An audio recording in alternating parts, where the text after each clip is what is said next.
The citadel was already dying. Fire climbed the curved walls like hungry animals, turning white stone into black scars. The sky above the alien capital burned with falling ships, long trails of light cutting through thick smoke. Sirens wailed in a language older than human history, calling soldiers who would never answer. At the center of the ruin, a single human moved forward. His name was Evan Cross, a soldier from Earth, sent as part of a small alliance force that had never been meant to fight a full war. His armor was cracked, one shoulder hanging loose. Blood ran down his arm, mixing with ash and rain. In his hand he held a broken blade, once sharp, now snapped near the middle from blocking an enemy strike. Every step hurt, but Evan kept walking. Behind him, the last human dropship burned on the landing platform. There was no escape, no backup. Only the mission that had been whispered in desperate alien councils: protect the princess, reach the inner gate, do not let the enemy take it. Evan did not fully understand what the inner gate was. No human did. The aliens spoke of it like a myth, a living heart buried beneath the palace. Some called it a weapon, others called it a guardian, a few called it a god. All Evan knew was that the enemy wanted it, and that the alien princess was the key. He found her at the end of a shattered hall, beneath a collapsed archway carved with glowing symbols. She lay against the wall, her long silver-blue hair spread across the floor like spilled light. One of her arms was twisted at an impossible angle. Dark violet blood stained her robes. She was breathing, barely. Evan dropped to one knee beside her, ignoring the pain screaming through his body.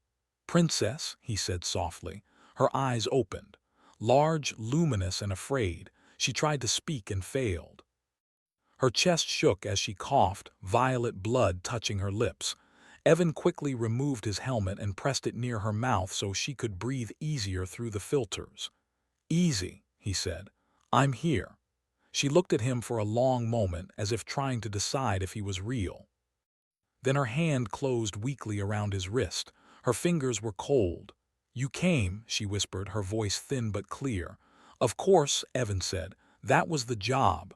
"No," she said. "Not the job, the choice." He didn't answer. He didn't know what she meant. A distant explosion shook the hall. Dust fell from the ceiling. The enemy was close now, very close. The princess struggled to sit up, pain flashing across her face. Evan moved to support her, but she shook her head. "No time," she said. "Listen to me, human." She looked past him toward a massive sealed door at the end of the hall. It was unlike anything Evan had seen. The surface was smooth and organic, like bone mixed with metal. Soft light pulsed beneath it, slow and steady, like a heartbeat. "The inner gate," she said. Evan nodded. "That's what we're here for. Can you open it?" Her grip tightened on his wrist. "I can," she said, "but only once, and only in one of two ways." Evan frowned. "What does that mean?" She swallowed, gathering strength. "The gate is alive," she said. "It was grown, not built. It protects our world, but it demands a price. Royal blood binds it, my blood." Evan felt something cold settle in his chest. "What kind of price?" he asked. Her eyes met his. "Death," she said simply. Evan's jaw tightened. "No. There has to be another way." "There is," she said, "but no one has ever survived it." She gestured weakly toward the broken blade in his hand. "You may end me," she said. "Strike my heart. My death will awaken the gate fully. It will destroy everything outside this city." "The enemy, their ships, their armies." Evan stared at her in horror.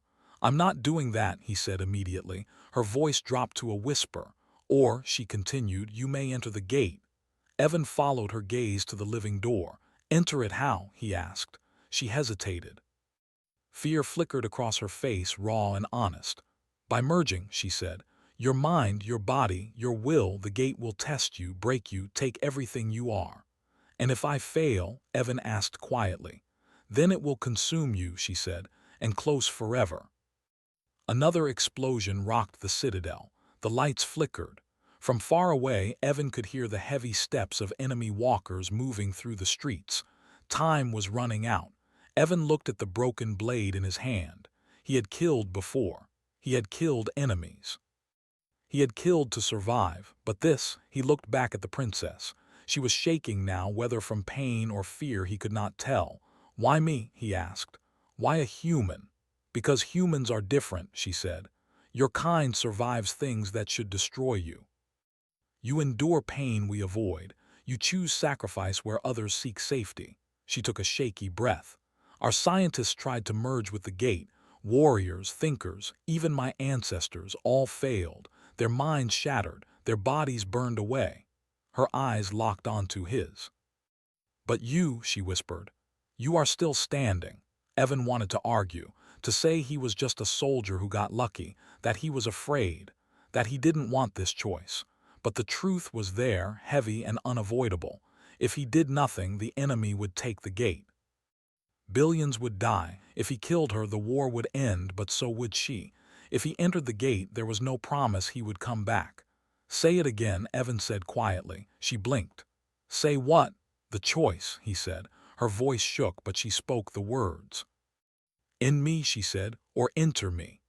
The words were not intimate, not tempting. They were desperate, final. Evan closed his eyes. He thought of Earth, of blue skies and oceans, of a small apartment and a plant he always forgot to water, of people who would never know what happened here. He thought of the princess, bleeding on cold stone, still willing to die to save her world. And he thought of the gate, waiting. He opened his eyes. Slowly, carefully, he set the broken blade down on the floor. The princess watched him, her breath catching. "I won't kill you," Evan said. Relief and fear crossed her face at the same time. "And I won't run," he continued. He stood, legs shaking, and turned toward the inner gate. "If this thing wants to test someone," he said, "it can test me." The living door reacted instantly. The light beneath its surface brightened. The heartbeat grew faster. The air around it hummed, vibrating through Evan's bones. The princess reached out. "Human," she whispered. "If you enter, you may not be you when you return." Evan glanced back at her. "Then make sure someone remembers who I was," he said. He stepped forward. The surface of the gate rippled like water. Warmth spread through the air, not burning but heavy. Evan felt pressure against his mind, like unseen hands testing his thoughts. He took one more breath. Then he stepped inside. The gate closed behind him. The princess screamed his name as the light flared and the citadel shook, not with destruction but with awakening. Somewhere deep within the living heart of the world, humanity knocked on a door no species had ever opened before. Darkness did not take Evan Cross. Light did. It poured into him from every direction, white and blue, and colors his eyes could not name. It pressed against his skin, his bones, his thoughts. The moment he crossed the threshold of the inner gate, the world he knew vanished.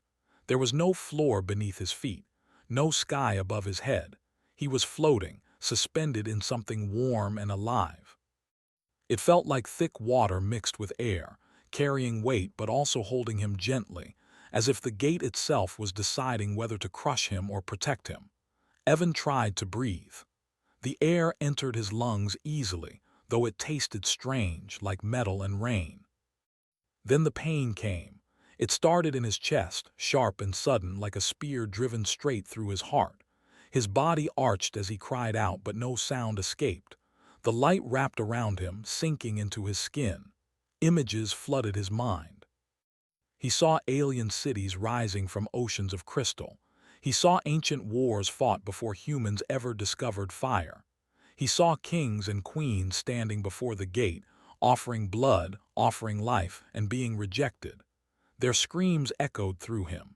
Evan clenched his fists. "No," he whispered, "not like this." The gate responded.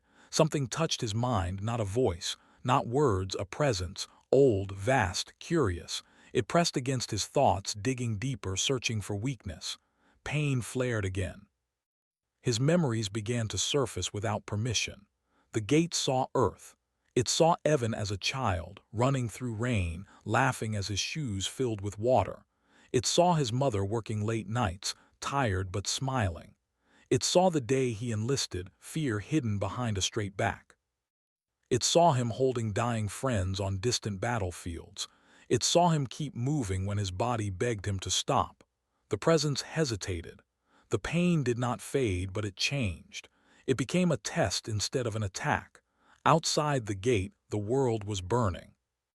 The princess lay where Evan had left her, the floor beneath her glowing faintly now. The inner gate pulsed with strong, steady light, sending vibrations through the citadel. Ancient systems long thought dead flickered back to life. Alien soldiers stared in disbelief as walls reshaped themselves, sealing breaches, forming barriers of living metal. Defensive towers rose from beneath the streets, aiming toward the sky. But the enemy did not retreat. Their fleet descended lower, weapons charging. Massive walkers pushed through ruined districts, firing into the heart of the capital. Inside the command chamber, surviving alien leaders watched the readings with fear. "The gate is active," one said, "but unstable." Another turned to the princess, her voice shaking. "Where is the human?" She did not answer. She was barely conscious, her body weakening as the gate drew power through her bloodline.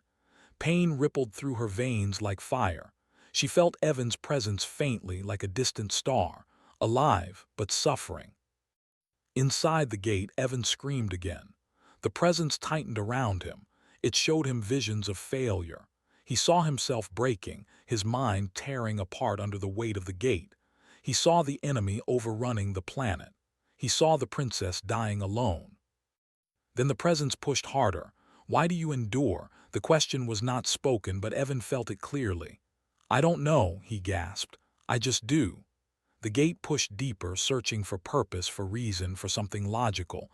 Evan had none. He only had choice. "I didn't come here to be special," he said through clenched teeth. "I came because someone had to." The pressure paused. The gate showed him another vision. Human soldiers standing against impossible odds. Civilians protecting strangers. Doctors working until their hands shook. Humans refusing to give up even when hope was gone. The gate had seen many species, none like this. The presence loosened slightly. Connection formed. Evan felt it, not control, not ownership, but partnership. The gate did not bow to him. It opened itself cautiously, like a massive creature allowing a small one to touch its heart.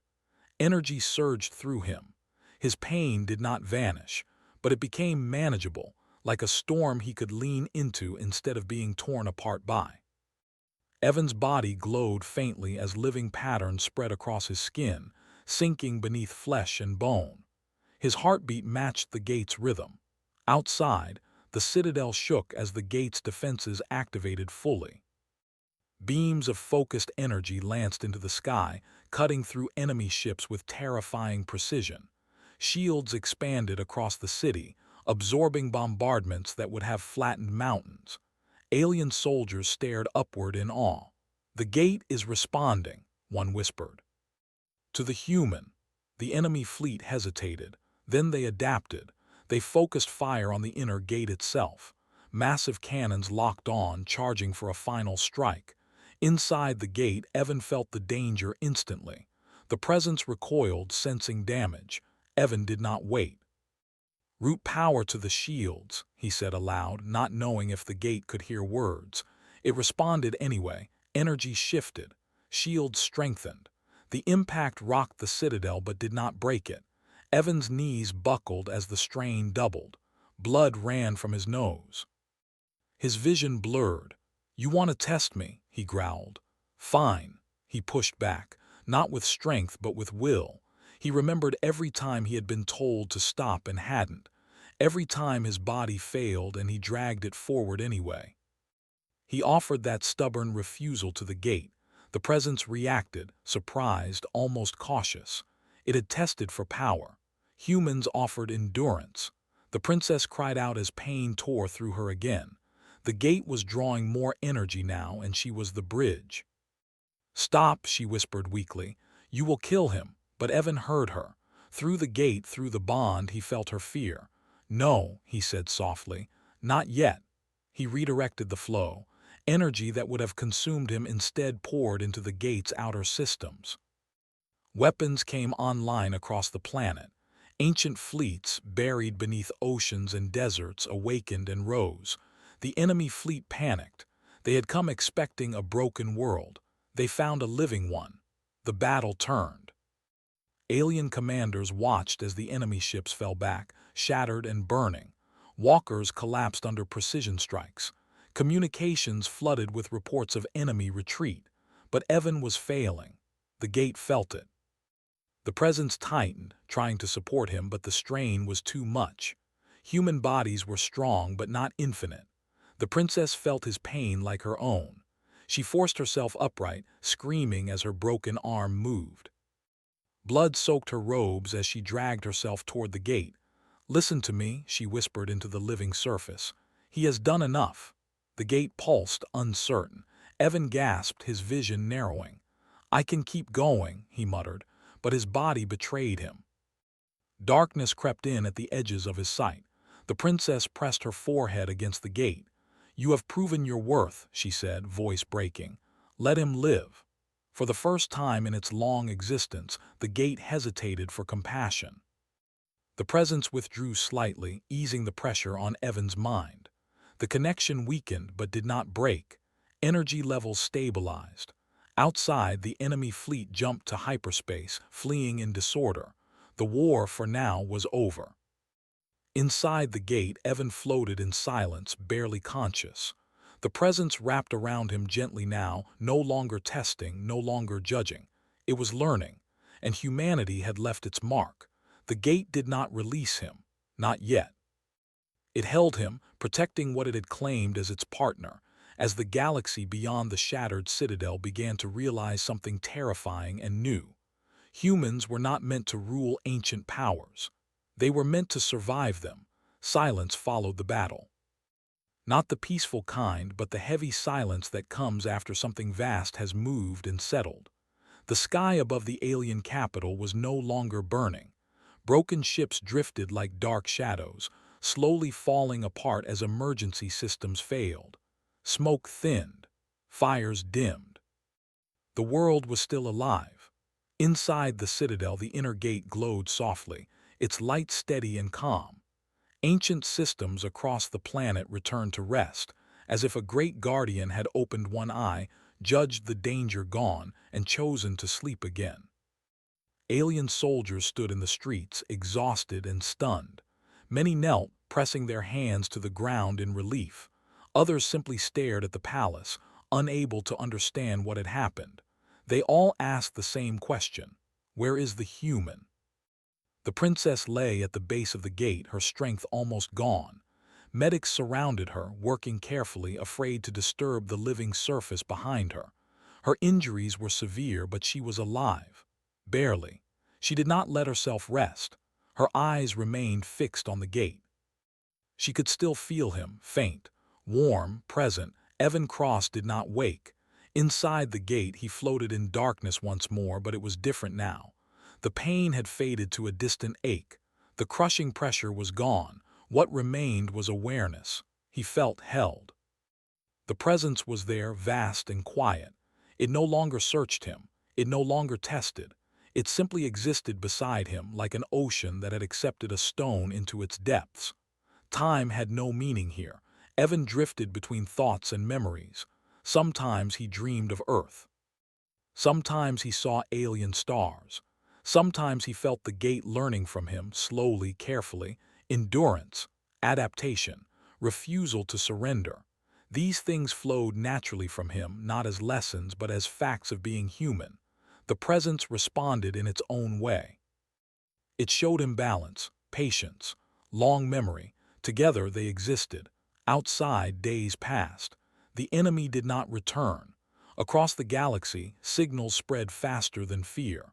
A world once marked for conquest had awakened an ancient defense and driven back a superior fleet. Worse, it had done so with a human at its center. Humanity's name began to change meaning. Back on the planet, alien leaders gathered in the palace council chamber, now repaired by living structures that reshaped themselves at need. "The gate is stable," one said. "But the human remains inside." Another lowered their crest in respect. "No one has ever remained so long." The The princess stood before them, supported but unbowed. "He is alive," she said firmly. "You cannot know that," one replied gently. "I do," she said. "I feel him." They fell silent. Finally, the eldest among them spoke. "If he does not return," the elder said, "he will be remembered as the savior of our world." The princess's eyes hardened. "He will return," she said. "Humans endure." As if in answer, the gate pulsed. Inside, Evan stirred. Something had changed. The presence shifted, withdrawing slightly, creating space. For the first time since entering the gate, Evan felt direction, a sense of ending or beginning. He focused, gathering himself. His body felt heavy, unfamiliar, but intact. His thoughts were clear. "Is it time?" he whispered. The presence responded not with words but with understanding. "Yes." The gate opened. Light spilled into the chamber, soft but powerful. Medics stumbled back as the living surface parted like water. A human figure emerged and collapsed onto the floor. The princess cried out. They rushed forward. Evan Cross lay still, his armor fused and reshaped, marked with faint glowing lines that slowly faded. His breathing was shallow but steady. His heart beat strong, alive. The princess fell to her knees beside him, tears streaking her face. She reached out, placing her hand on his chest, feeling the rhythm beneath her palm. "You came back," she whispered. Evan's eyes opened. They were the same eyes, tired, human. He looked at her and smiled weakly. "Told you," he said. "Not done yet." Cheers echoed through the chamber. Soldiers shouted. Some laughed. Others wept openly. The gate sealed behind him, its light dimming to a resting glow. For the first time in history, someone had entered the inner gate and returned. Human recovery was slow. Evan spent weeks in a healing chamber, monitored day and night. His body had changed in small ways, denser bone structure, improved neural stability, but nothing unnatural. The gate had not rewritten him. It had learned from him. Scientists studied the data in disbelief. The gate did not dominate him, one said. It adapted to him. The princess visited every day. They spoke little at first. Words were not needed. Survival had created its own understanding. When Evan finally stood on his own, supported only by stubborn will, the world outside waited. A gathering unlike any before filled the Capitol Plaza. Leaders, soldiers, civilians. Ships hovered overhead, broadcasting the moment across the stars. The princess stepped forward, Evan at her side. She raised her voice. "Today," she said, "we stand alive because one human chose not to kill, not to flee, but to endure." She turned to Evan. "The inner gate was not a weapon," she continued. "It was a test. And humanity was the answer." Across the galaxy, the message spread. Humans were no longer seen as fragile newcomers. They were recognized as something rare, partners to the ancient. Later, as the city rested under a quiet sky, Evan stood alone on a balcony overlooking the rebuilt capital. The stars felt closer now. The princess joined him. "You changed everything," she said softly. Evan shook his head. "No, I just didn't quit." She smiled at that. "The gate still listens to you," she said. "It remembers." Evan looked toward the palace where the living heart of the world slept. "Good," he said. "Tell it I'll visit." She laughed quietly. The galaxy had learned a lesson it would never forget. You do not fear humans because they are strong. You fear them because when faced with the impossible, they step forward.